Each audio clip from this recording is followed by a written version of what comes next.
হযরত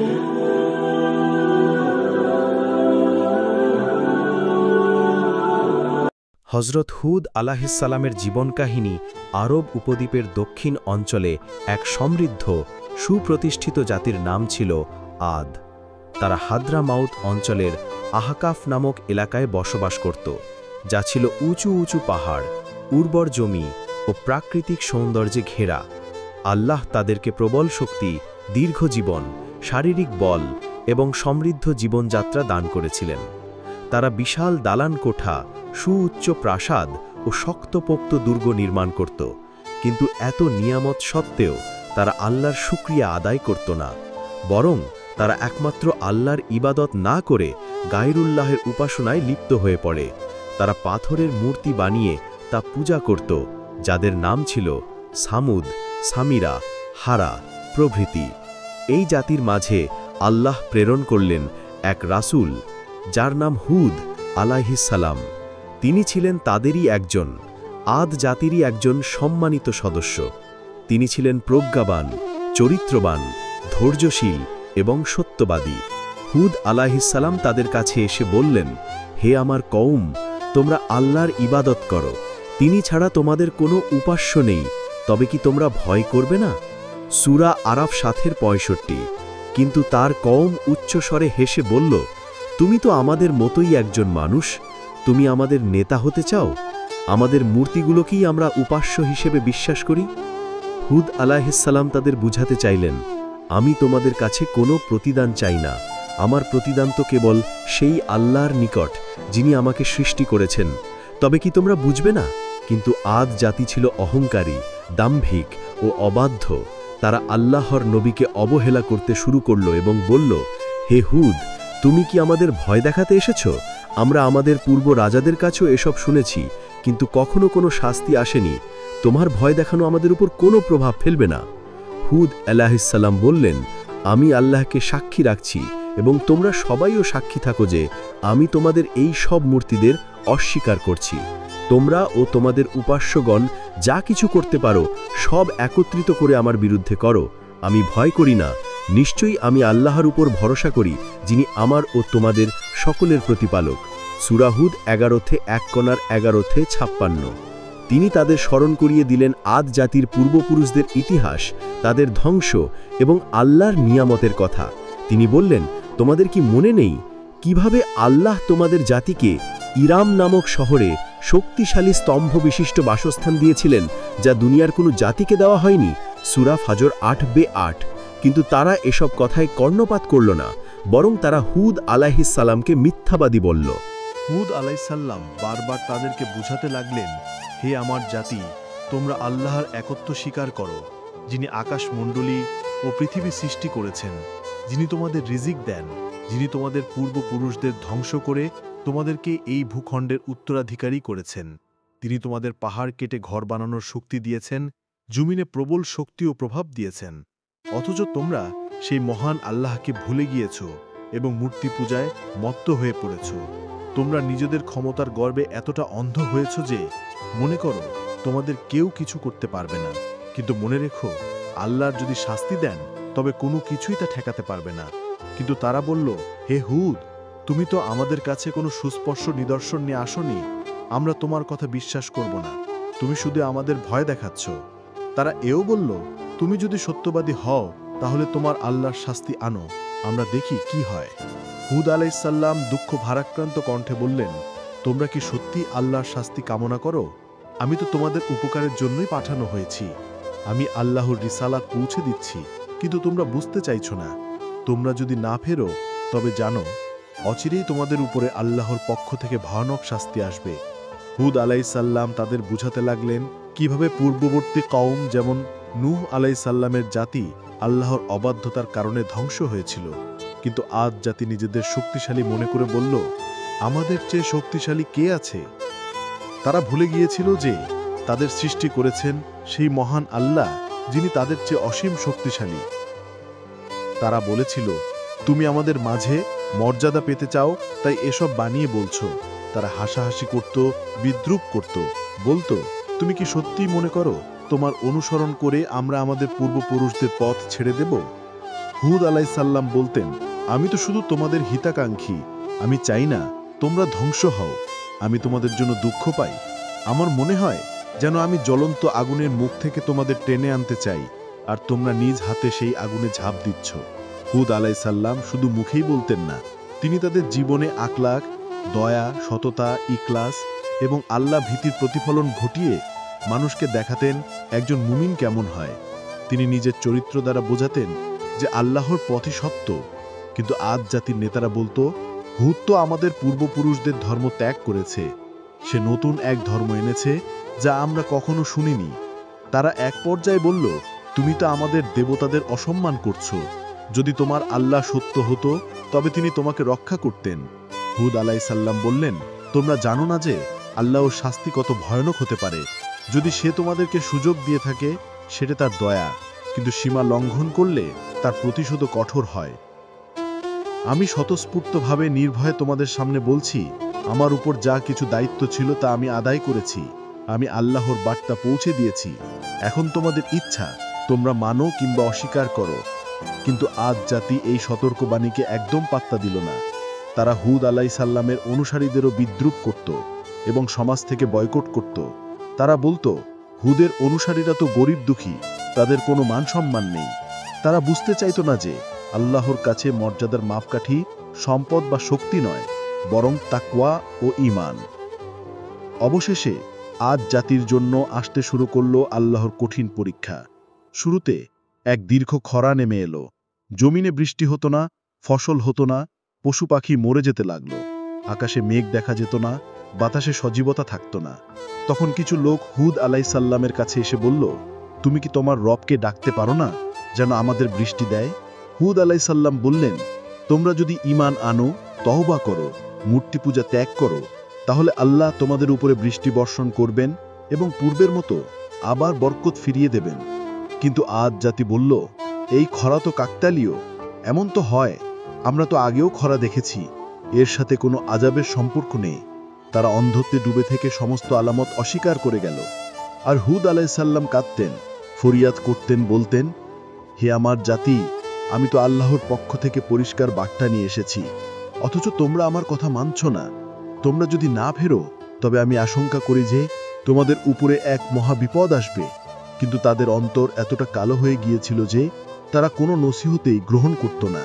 তাদের নেতারা হুদ আলাইসাল্লামকে বলল, তুমি তো আমাদের মাঝে বিভেদ সৃষ্টি করতে চাও, আমরা তোমার কথা শুনে আমাদের বাপদাদার ধর্ম ত্যাগ করতে পারি না। তারা নিজেদের দুঃখ দুর্দশাকে আযাব মনে করত না, বরং তারা বলে বেড়াতো, আর একটু সময় যাক, আকাশে মেঘ জমবেই, আবার বৃষ্টি হবে, আমরা জমিনে চাষ করব আর আমাদের দিন ভালোই যাবে।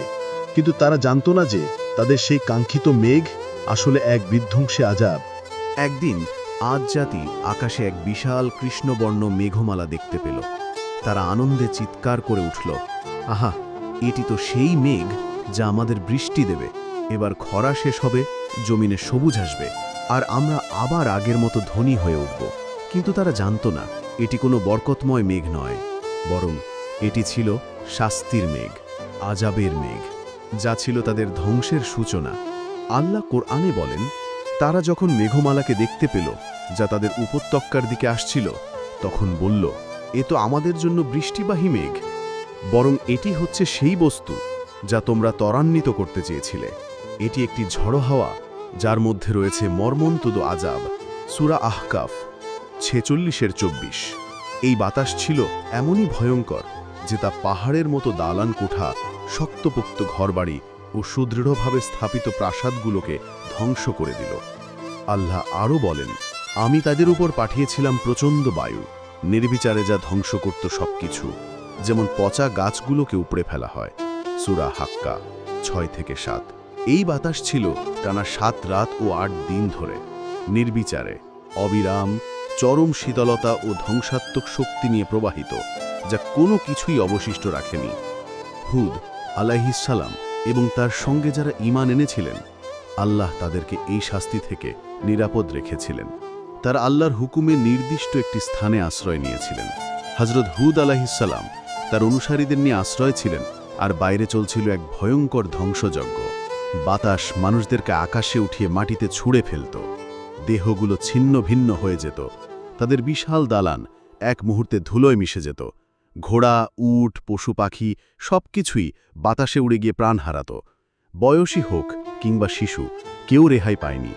এই ভয়ঙ্কর বায়ু শুধু দেহের উপর নয়, আত্মার উপরও আঘাত করেছিল। কারণ তখন তারা বুঝেছিল যে হুদ আলাইহিসসালামের দাওয়াত ছিল সত্য। তারা ভুল করেছিল। তারা নিজেদের অহংকার, শক্তি ও মূর্তি পূজার কারণে চিরতরে হারিয়ে গেল। কিন্তু তখন আর কিছু করার ছিল না। অনুশোচনার কোনো সুযোগ ছিল না। দুনিয়া থেকে তারা চিরতরে মুছে গেল।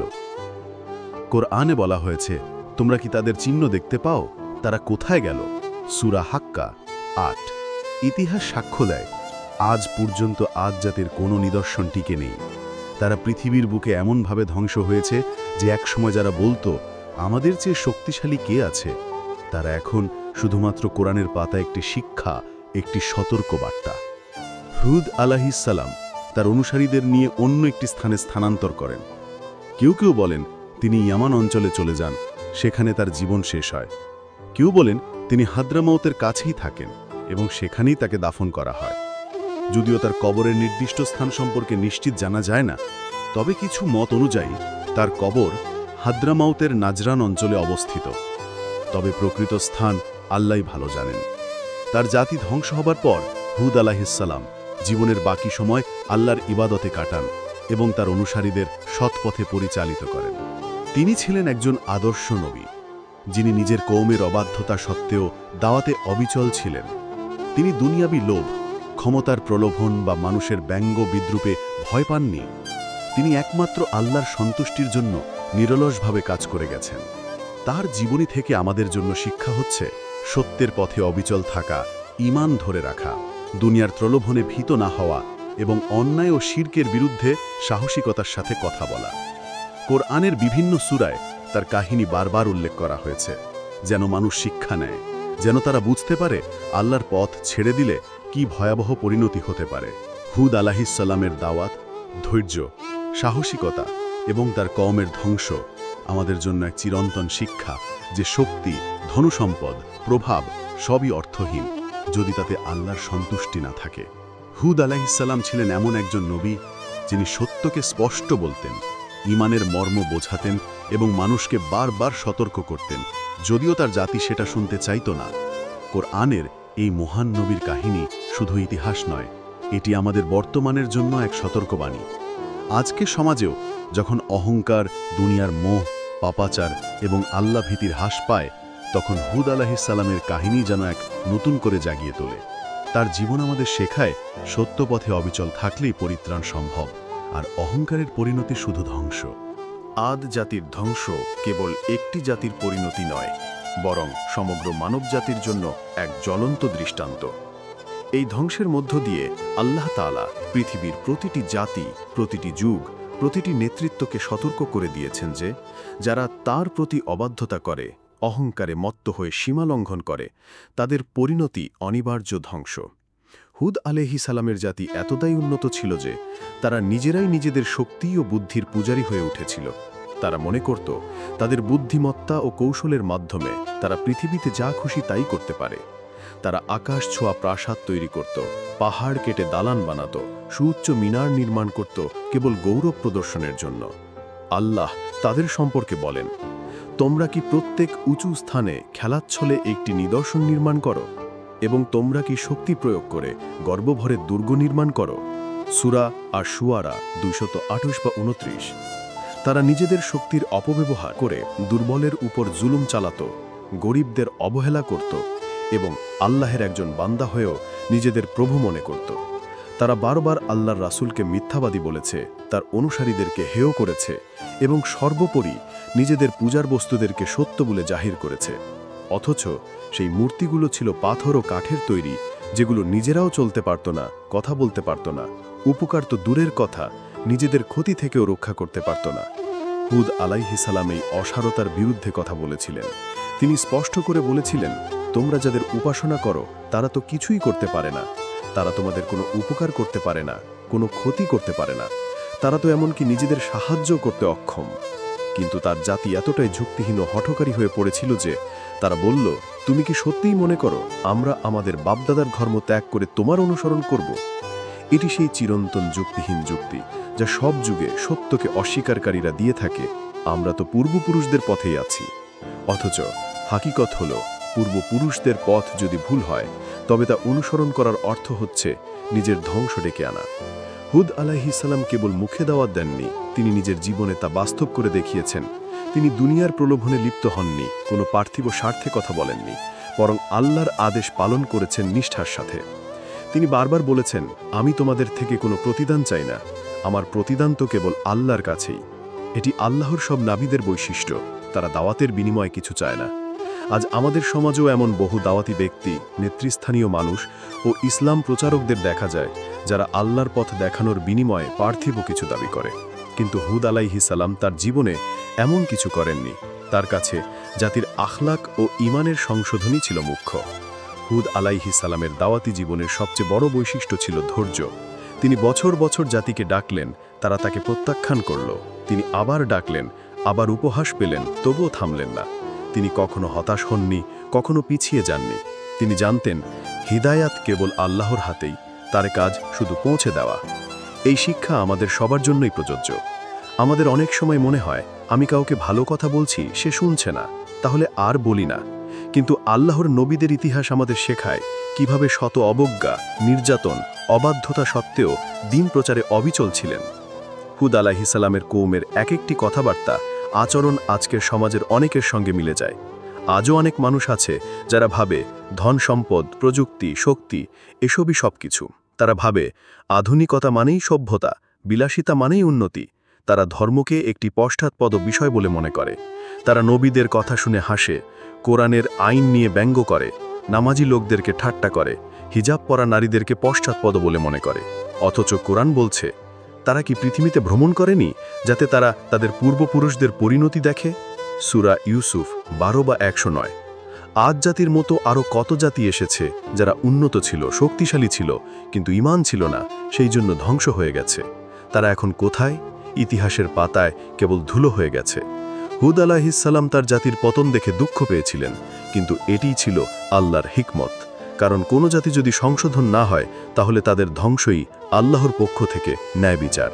তবে একই সাথে এটি ছিল পরবর্তী জাতিদের জন্য এক বড় সতর্কবার্তা।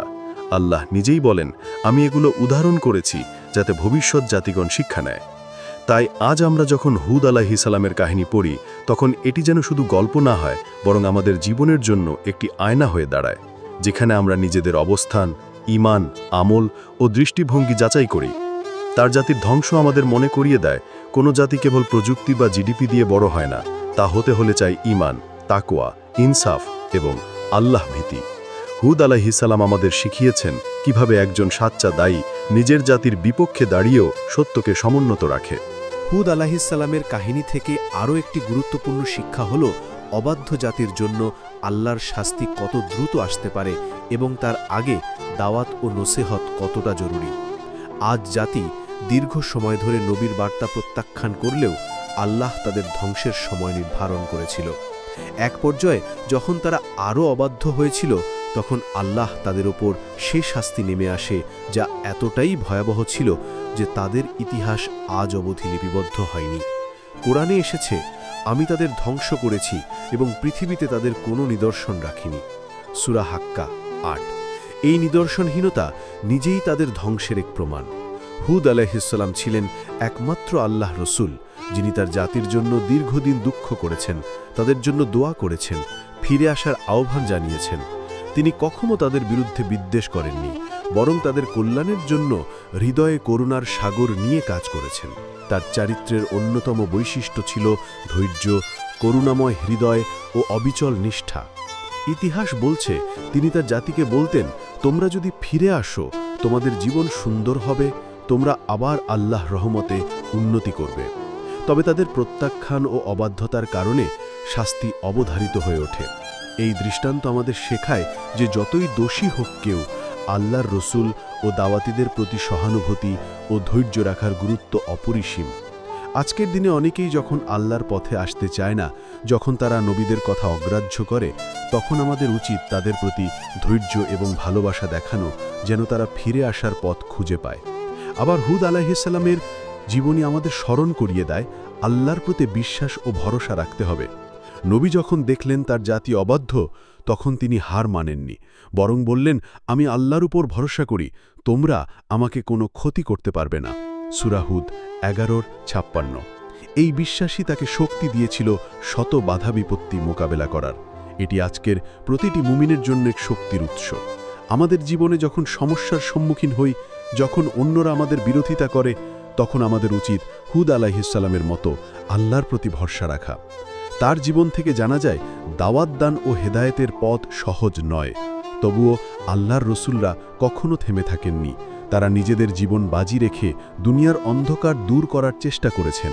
তাই আমাদেরও অবশ্যই সাহসী হতে হবে, ধৈর্যশীল হতে হবে এবং সকল চ্যালেঞ্জ মোকাবেলা করে সত্যের পক্ষে দাঁড়াতে হবে। আরেকটি গুরুত্বপূর্ণ শিক্ষা হল আল্লাহর শাস্তি অবধারিত এবং কোনো জাতি যদি তার শর্ত না মেনে বিদ্রোহ করে তবে ধ্বংসই তাদের ভাগ্য। হুদ আলাইহিসসালামের জাতির মতো যারা আল্লাহর দাওয়াত প্রত্যাখ্যান করেছে, তাদের কাহিনী মানবজাতির জন্য সতর্কতা। আমাদের আজকের সমাজে যেখানে নানা রকম অবাধ্যতা, শিরক, অবিচার, অবহেলা এবং ঈমানহীনতা বাড়ছে, সেখানে এই সতর্কবাণী আমাদের জন্য অত্যন্ত প্রয়োজনীয়। আমরা যদি পরিবর্তন না করি, তাহলে আমাদেরও সেই জাতির মতো পরিণতি হতে পারে।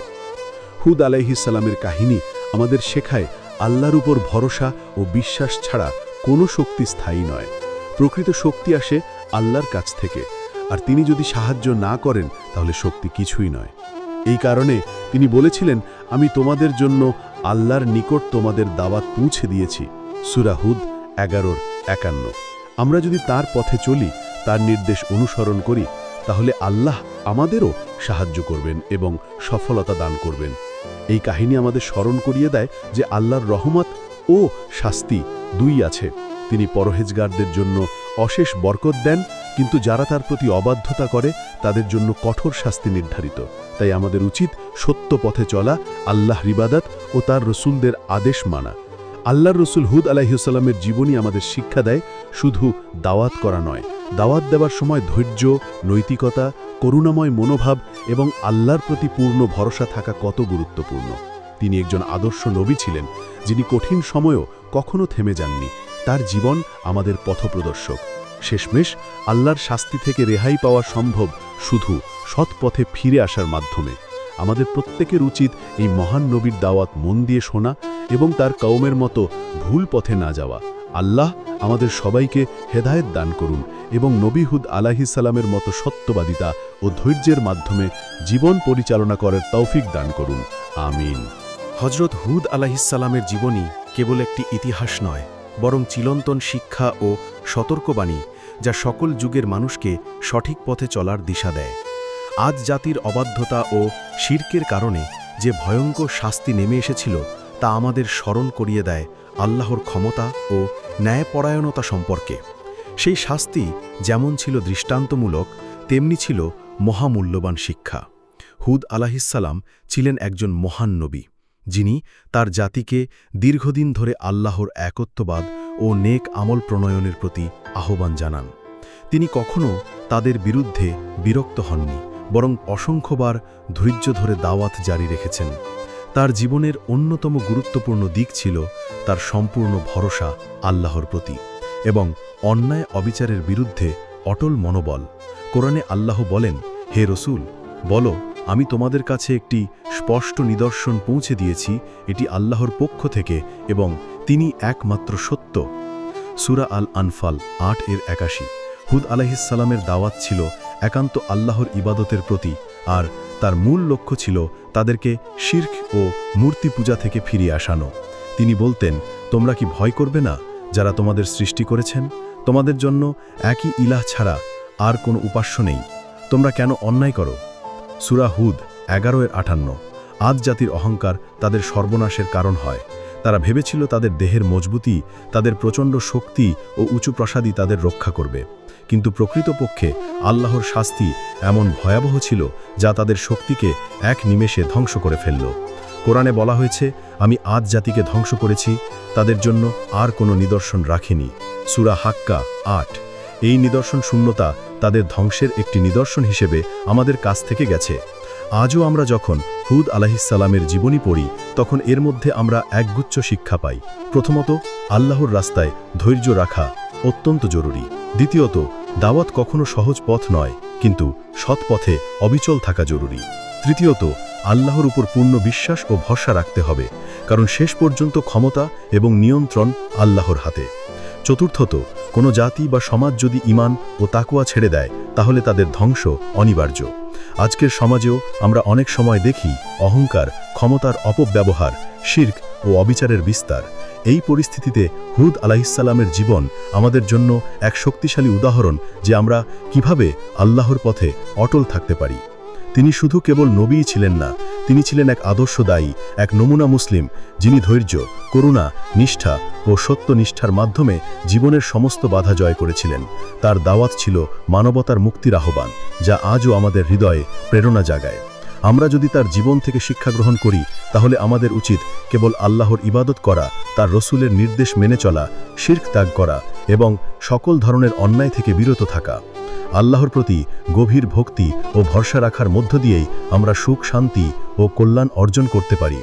আল্লাহ আমাদের সবাইকে হেদায়েত দান করুন, আমাদের হৃদয়ে হুদ আলাইহিসসালামের মতো ধৈর্য, সাহস ও বিশ্বাস প্রতিষ্ঠা করুন, যেন আমরা তার অনুসারী হতে পারি। আমিন।